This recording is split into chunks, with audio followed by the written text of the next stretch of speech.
আওয়ামী লীগের শাসনামলে শেখ হাসিনা বারবার দুর্নীতির বিরুদ্ধে জিরো টলারেন্স বললেও সেই সবই ছিল মূলত ফাঁকা আওয়াজ।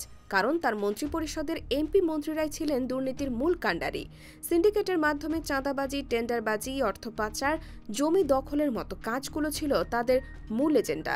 সম্প্রতি এমনই এক দুর্নীতিবাজ এমপির নাম সামনে এসেছে।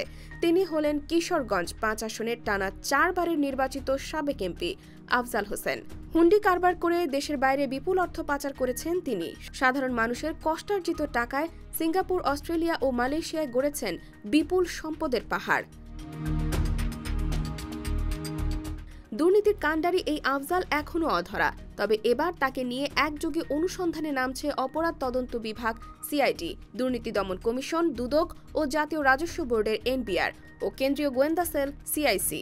এদিকে নির্ভরযোগ্য গোয়েন্দা সূত্র জানায়, দীর্ঘদিন ধরে মালয়েশিয়া, সৌদি আরব, সংযুক্ত আরব আমিরাত সহ কয়েকটি দেশে তিনি গড়ে তোলেন হুন্ডির রমরমা ব্যবসা।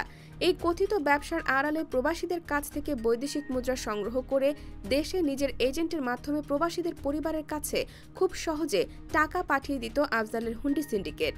এতে বৈদেশিক মুদ্রা থেকে বঞ্চিত হয়েছে সরকার। অন্যদিকে বিদেশি মুদ্রা দিয়ে নিজের আখের ঠিকই গুছিয়েছেন আফজাল। তবে তিনি ঠিক কত টাকা এভাবে হাতিয়ে নিয়েছেন তার সঠিক পরিসংখ্যান না থাকলেও বিভিন্ন সূত্র জানাচ্ছে, আফজাল ও তার আত্মীয় স্বজনের নামে কয়েক হাজার কোটি টাকার সম্পদ রয়েছে বলে জানিয়েছে তদন্ত সূত্র।